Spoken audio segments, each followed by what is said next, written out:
Birane ñu dégg la nga def présentation bu am solo jëmale ko ci wàllum violence surtout dans le milieu du sport mën nga dikkaat ci li ëpp solo ci sa intervention pour yow lan moo waral violence yi ak nan lañ ko war a mën a saafara. waaw jërëjëf Pape sawar trop di tontu ci question boobu nga wax mu jëm ci violence dans les stades ndax comme ni ma ko waxee sànq ci sama communication dama ni loolu yëpp mu ngi jógee ci acronyme yi ñu daan acronyme stade ñu jël ko S bi renvoyé à la sécurité bi moom mooy ñi nga xam ne dañ leen a indi en milieu rural mu nekk la gendarmerie biir dee ci biir dëkk bi muy police ñooñu aussi dañ leen a indi pour le maintien de l'ordre ci biir mais des fois aussi ñoom ñooy ñëw créer désordre parce que mënoo ñëw fekk match ab stade plein à craquer fees dell mu doon match derby nga seppi ñoo xam ni dañoo influent foofu bëgg leen a humilier ci seen kanamu ay nawle ñooñu mën nañu révolter wu donc waxuñu police bu mu def rôle am mais bu mu aussi di sévir ci terrain bi au vu et au su de tout le monde bi ci des mooy terrain bi mooy les normes du terrain aussi dafa bokk ci li nga xam ni mën na jur violence donc war nañ ko tracer lignes yi leer yooyu yëpp leer ba nga xamante ni kuñ ci àtte di nga nangu di nga xam ni kat sama góol kat dépassé na ligne sàngam moo tax ñu tiireel ko telle action A bi mooy renvoyer aux arbitres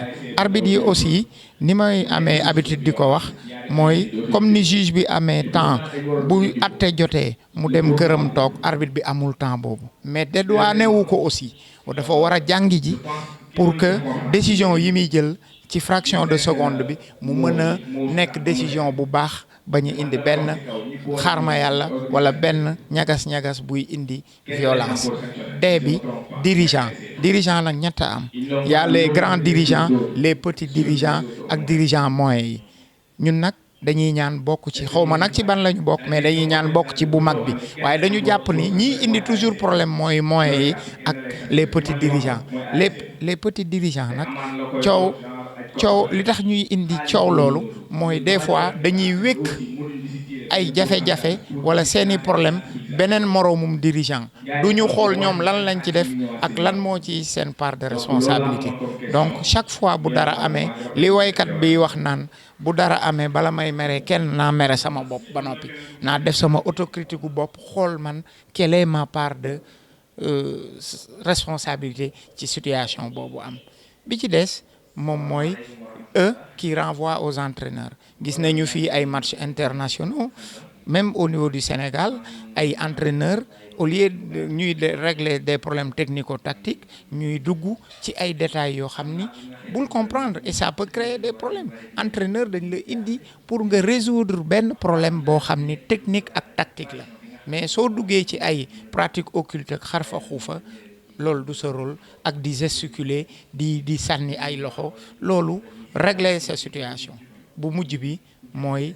les supporters ñoom it comme ni ñuy am habitude di ko wax supporter daal mooy koy supporter ku mën a yanu quel que soit résultat boo mën di am nga xam ni da ngaa demoon pour wuti ji ndam yàlla may la nga match nul wala nga loolu nga sante ko sunu borom dellu ci say activité fi ñuy tëjee nag par rapport ak loolu mooy di ñaaxaat état bi pour que ñu gën a vigilant ci par rapport ak gën a yokk dispositif sécuritaire yi ñuy gis ci stade yi parce que défaillance bi foofu la xam nga sénégalais xamul jomb sénégalais lu mu rus la xam ak lu mu ragal boo leen tegalee arsenal boo xam ni de service d'ordre tegal leen ko di nga gis ni ñoom dinañu ragala def lenn li fi may mujjee nag mooy ci wàllu defaraat jikko yi war nañu ñun defar génération bii di ñëw ba nga xamante ni bu ñu gisee service d'ordre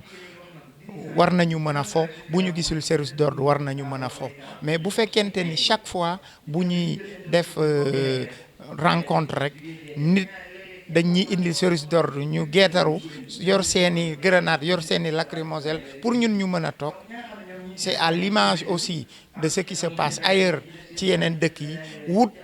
ay ce qu'on appelle des stadiers à la place que des services d'ordre stadiers yi nekk ci biir stade service d'ordre bi reste sécurité après match pour fexe nu circulation bi gën a fluide.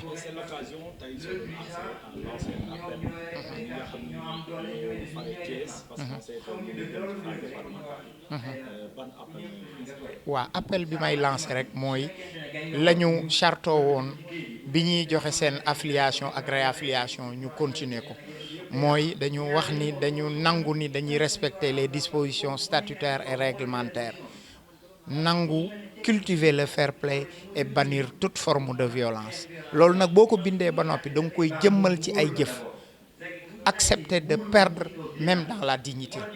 il faut que nit ñi xam loolu mais il me semble que équipe yi ñu ci bari kenn bugg ci perte te kuy dem xare am nga ñetti choix bu dul éliminatoire direct mën nga gagner mën nañ la gagner comme mën nga match nul kon loolu nañ ci bàyyi xel bu baax di ci yee nit ñi bañ aussi di def ay communication yu ëpp yu ñuy mën a permettre suñu ay supporters di indi ay problème loolu nag su ko dirigeant bi defee sacerdoce wàcce ko ci base bi incha allah mën na am lu mu defar ci koñ yi fii ak quelque temps